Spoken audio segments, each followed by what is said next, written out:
A very good evening to one and all. I welcome you all to this newspaper analysis initiative. All right, these are today's articles that matter for UPSC preparation. Before we jump in, let's quickly begin with the answer to yesterday's question. Yesterday, the question was, what is random forest recently seen in news? Random forest sounds like a forest growing randomly, right? Actually, the name is misleading. In machine learning, a random forest has no real trees at all. It is a smart algorithm made up of many tiny decision trees. This is what you should be knowing about what a random forest. It's a just machine learning algorithm. Okay, let's move on to the first article for the day. This article talks about how the POSH Act 2013, though landmark and progressive when introduced, now needs major strengthening in 2025. The first thing that is said in this article is the Act talks about consent but not informed consent. In universities and workplaces, consent may appear voluntary but can later be seen as manipulation due to power imbalances. The law doesn't recognize this. The second, emotional manipulation and psychological harassment fall outside the current legal definition. The third one, the Act gives only 3 months to file a complaint, but many victims take for longer to even understand they were manipulated.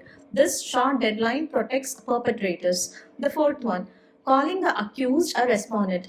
This softens the seriousness of the offense itself. The language influences perception. The fifth point, the ICCs, that is internal complaints committees, often expect direct evidence, but harassment is usually a pattern, not one event. Committees rarely use behavioral indicators, anonymous feedbacks, or circumstantial evidences. There is also no clarity on inter-institutional complaints. These are important because in academia, faculty and students interact across institutions and universities. The other adding point is digital harassment or the technology adds another layer. Because of these disappearing messages, encrypted chats, screenshots, the internal complaints committee members are not trained to handle such tech-heavy evidences. The result is the victim faces delay or emotional fatigue and the fear of being counter-accused or filing a malicious complaint. This deterred the victim from even filing a complaint. So the core message of the article is the POSH Act was revolutionary in 2013, but currently it needs a spine in 2025 with stronger definitions, more realistic timelines, digital protocols, and clear procedures to truly protect women. And this article is very important from UPSC perspective, and it can be used in general studies too, vulnerable sections, women's safety, governance and institutional challenges. And also in general studies 4, this can be used in ethics case study, where you can come up with these are the weaknesses that are present in this particular act.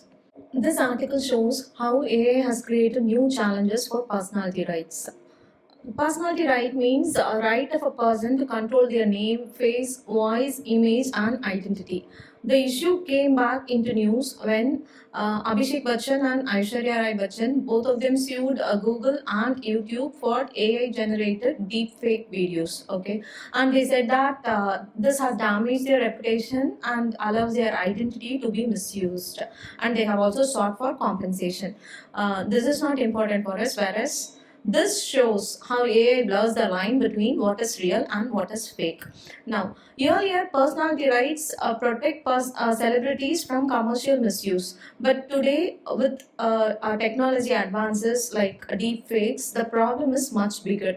The AI can steal your face, voice or style, and they can completely fabricate the videos or audio. So, how different countries are protecting the personality rights? The first one is, in India, there is no single law. For us, the right comes from Article 21, from Puttaswamy case judgment, Article 21, which says that right to privacy is a fundamental right. The courts also have recently protected identity in several cases like Amitabh Bachchan case in 2022, Anil Kapoor case and Arijit Singh case. All these things show that the Supreme Court is trying to protect personality rights and they have recognized it.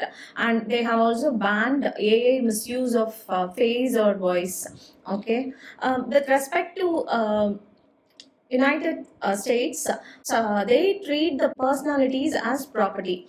That is, they have something known as right of publicity. And new laws like Tennessee's Elvis Act, they ban AI cloning of voice or image. And example, an AI company named Corporate.ai, they are facing lawsuits. Okay. Next, the third one. European Union, they have something known as a dignity based model under general data protection regulations. Okay, and recently they also came up with EU's AI Act, which classifies that deep fakes are as high risk, and it requires labeling and consent. Whereas in China, the courts have ruled that AI generated voices must not mislead consumers, and voice actors have also won damages for AI voice theft. Now, what this article argues is we need to have that something a global framework, because global frameworks currently are very much fragmented, because this AI as a technology crosses borders and platforms, and that is making the regulation very very difficult.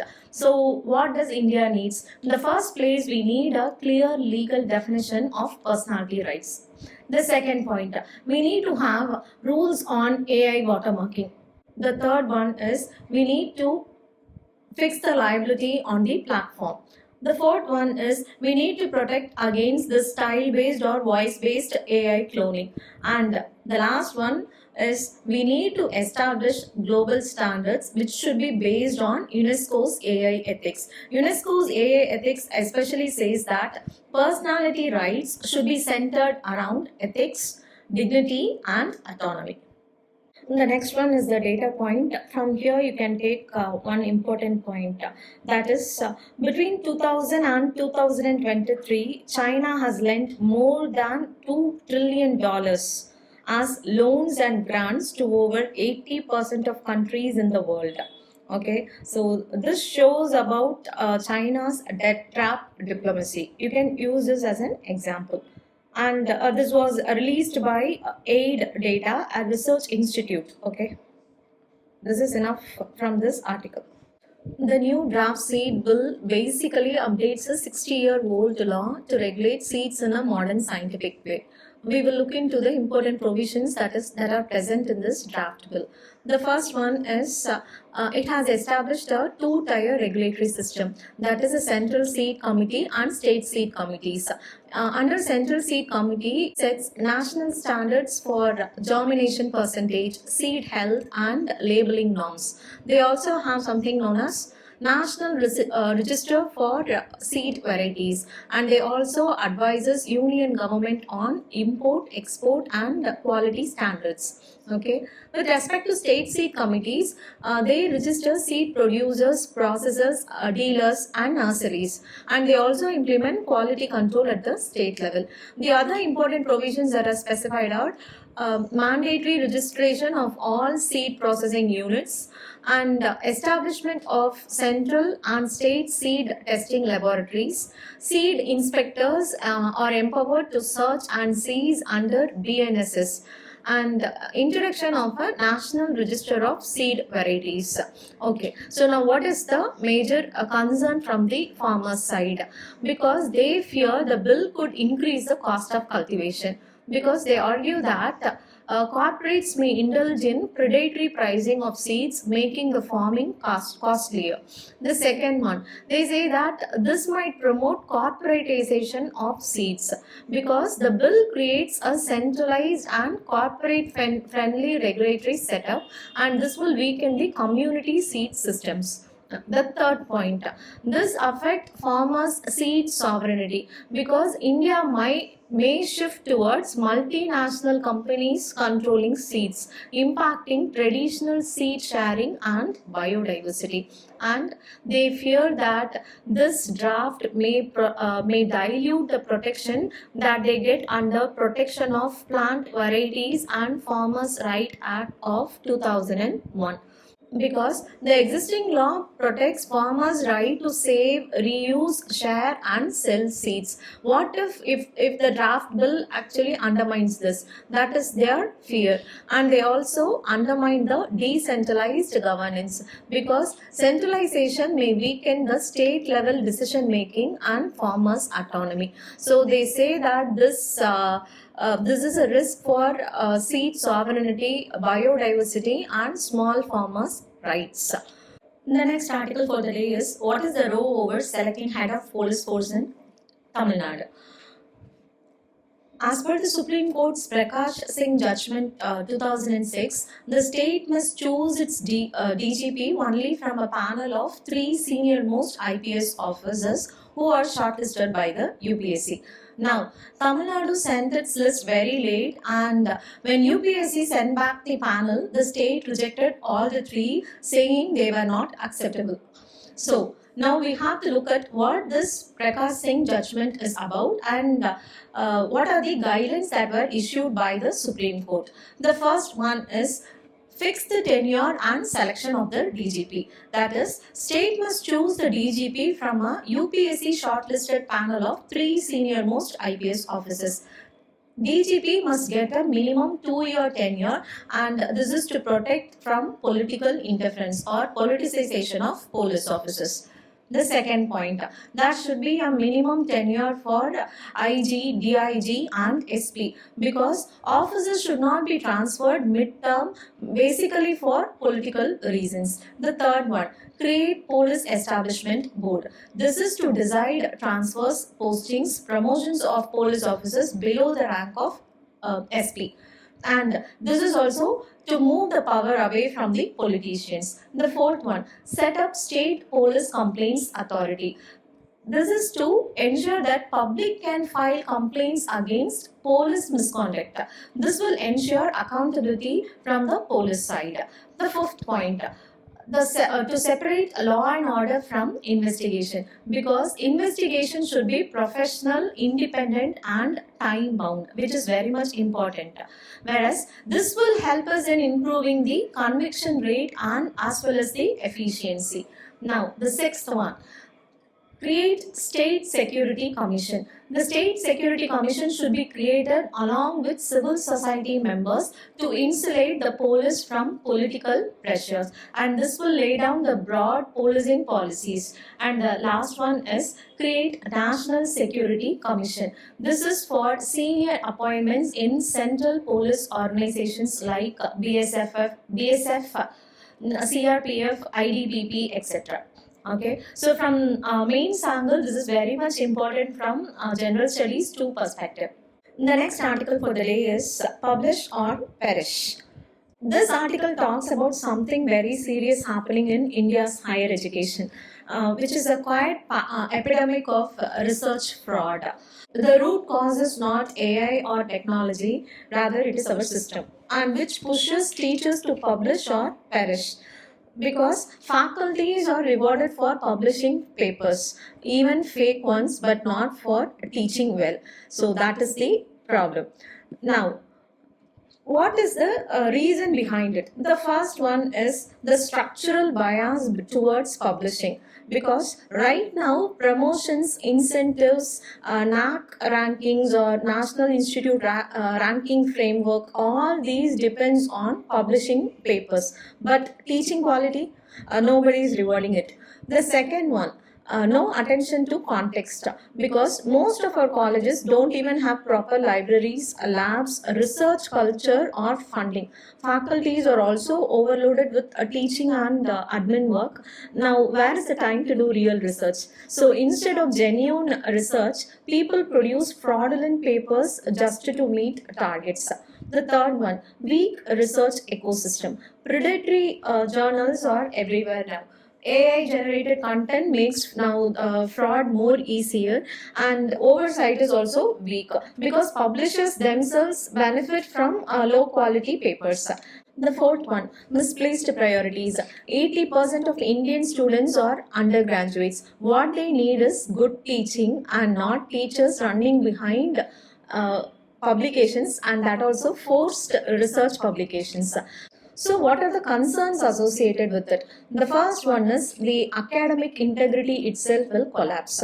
Fake research papers will damage India's reputation, and students will also learn that these kind of shortcuts are very normal.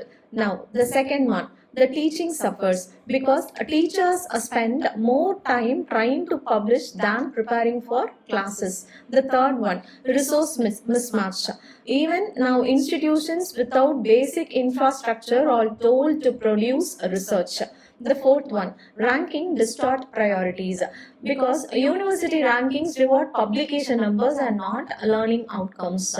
The fifth one, fraud ecosystem now grows because predatory journals, paper writing services, AI generated papers all have turned into a big industry. And recently I saw an YouTube short where by means of an investigative journalism, they found that published papers are also sold, and unpublished true research papers are also sold like in shops. This harms the credibility of our entire higher education system itself.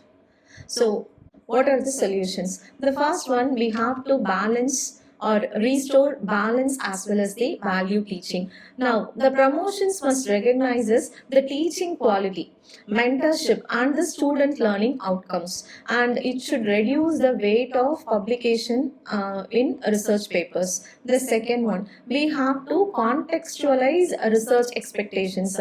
That is, only colleges with proper labs, libraries, and funding should be expected to publish, and not all colleges. And undergraduate colleges should focus mainly on teaching excellences and learning outcomes. The third one, we have to strengthen the academic ethics.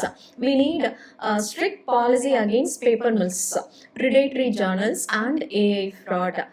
The fourth one, build the research ecosystem. We have to improve funding and create better labs, better libraries, and more collaborations among universities.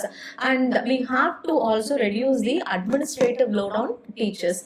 And the last but not the least, we have to promote quality over quantity. That is, focusing on meaningful research, not just counting the numbers. And we have to reward the peer-reviewed, high-quality and real contributing papers should be rewarded. Okay, the next article for the day is, from this news only a few things matter for UPSC. The Supreme Court was hearing the issue of OBC reservation in Maharashtra's local body elections. In 57 local bodies, the total reservation has crossed the 50% ceiling, which violated the Supreme Court's Krishnamurthy judgment. You must know this judgment. Okay. During the hearing, CJI now made an important remark. That is, whatever we do, society must not be divided on caste lines. And this came in the context of the government planning a caste census in 2027. For UPSC, remember these: 50% reservation ceiling, which applies even to local bodies. Second one, OBC reservation must satisfy the triple test: data, justification, and not breaching the cap. That's all you need to know. Custodial torture. This news is mainly about custodial torture and CCTV compliance, and it is very important for GS2 and ethics. Okay, the Supreme Court pulled up the center because even after 5 years, the 2020 judgment, which made the CCTV cameras mandatory in all police stations and central agencies like CBI, Enforcement Directorate, National Investigation Agency, this has not been properly implemented, and only 11 states and UTs have filed compliance reports, and the center hasn't filed one at all. Okay, the court pointed out recent cases, that is 11 custodial deaths in Rajasthan in just 8 months, showing that custodial torture is still very much alive. The 2020 judgment, that is Paramveer Singh Saini case, this case name you should be remembering, had ordered that all interrogation rooms must have CCTV cameras with audio and video recording as a safeguard to Article 21, which is right to life and dignity. Now the court has reopened the issue suo motu and wants strict compliances. Now the court has reopened the issue suo motu and wants strict compliance. The next article is toxic air is a year-round issue. Okay, from this the key point is air pollution in India is not just a winter problem; it's a year-round issue. That is especially in 60% of districts.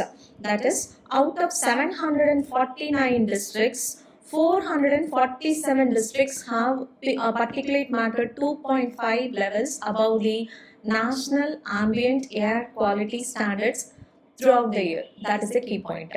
And no single district meets the stricter WHO guidelines of 5 micrograms per cubic meter. This is the key point that you have to take from this article.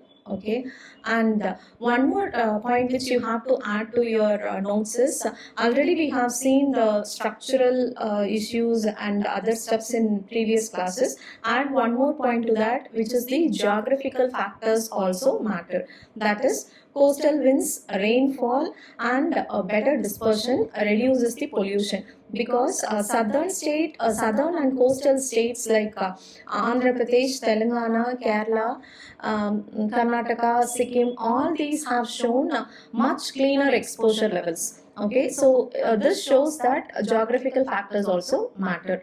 Add this to your previous notes. Okay, the next article is regarding this maritime capabilities. In this, you have to take 3 points. The first point is India's maritime self-reliance, Atmanirbhar Bharat in defense. The second one is India wants global collaboration. That is, India invited international partners to co-build next generation maritime technologies, green fuels, sustainable vessels, and resilient supply chains. Third point, India emerging as a shipbuilding hub. It shows our technological maturity, and private sector and MSMEs have become force multipliers in this area. This is what you have to know. Okay, and the next article for the day is Rupee is Asia's worst performing currency. From this article, only a few things matter for us. So let's keep it simple. The first one is Rupee has depreciated 4.3% against the US dollar, which is worse than other Asian peers. Okay. The second point is this fall is driven by external factors and not domestic weakness. Okay, the current account deficit isn't the main issue. Rather, the pressure is coming from global dollar strength, capital outflows, then US tariffs, high gold prices, and global geopolitical and geoeconomic tensions. So, the rupee is reacting more to global shocks. This is what you should be knowing. From this article, the key point is that India's net FDI turned negative, meaning more investment left from the country than it came in. Okay, that is, India received $6.6 billion of FDI, but $9 billion went out, mainly because Indian companies increased their investments abroad. Okay, now, so the net FDI become minus $2.4 billion in September, and in August it was minus $0.6 billion. So this is important because a negative FDI signals. The first one is higher outward investment by Indian firms. Next, profit repatriation by MNCs. This means foreign companies take the profits they earn in India and send that money back to their home country. That is what profit repatriation by multinational companies mean. The third one is low confidence or shifting global investment patterns. So these are the 3 things which what this negative FDI implies. So from UPSC, remember, net FDI means inflows minus outflows. The second one, negative net FDI doesn't mean that India is not receiving FDI. It means outflows are exceeding the inflows, and this affects the balance of payments, the external sector, and also the rupee pressure. Okay. The next article for the day is slash tariff on aluminium. Okay. This is a perfect example for inverted duty structure. The problem is, under free trade agreements like ASEAN-India agreement, finished aluminium products enter India at zero duty. Okay, zero duty. But Indian manufacturers buy raw material paying 7.5% duty. 7.5% duty. So foreign finished goods become cheaper than Indian ones. So because of this duty distortion or inverted duty structure, India's downstream aluminium makers, especially the MSME sectors, they are losing competitiveness both in the domestic as well as the export markets. This is the main UPSC point. And the next article for the day is, why did the Hale Gobi volcano erupt now after 12,000 of years? Okay. Uh, the reason is Hale Gobi sits on the East African Rift, where the African and the Arabian plates are slowly pulling apart. When plates moves apart, hot mantle material rises, melts, and slowly fills magma chambers under the volcanoes. Over thousands of years, this magma builds pressure.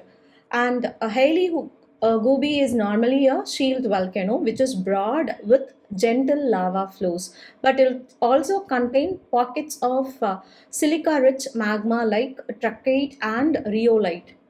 These magmas trap gases. When pressure becomes too high and when cracks open in the crust, the gas rich magma rushes upward and erupts explosively. This is what happened in November. Okay, and the next one is places in news. We have to look into Afghanistan majorly because Pakistan bombed in three places, especially the eastern provinces of Afghanistan. They are Khost, um, Kunar, and Paktika. So you should be knowing where these places are in Afghanistan. Meanwhile, we should also know the countries that are bordering Afghanistan. They are India, Iran, Turkmenistan, China, Pakistan, Uzbekistan, and Tajikistan. Okay. The next one is Japan's Yonaguni Island. This was in news because Chinese drone was spotted near this place. The next place in news is Sudan's El Fisher. This was in news because of Amnesty International accuses the Rapid Security Force of committing war crimes.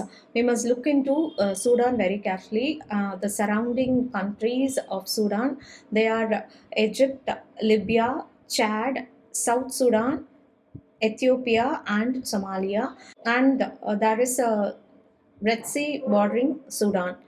Okay, and look into Darfur, El Fasher, then Khartoum area of Sudan. Okay, and that's all for today. Thank you all for joining.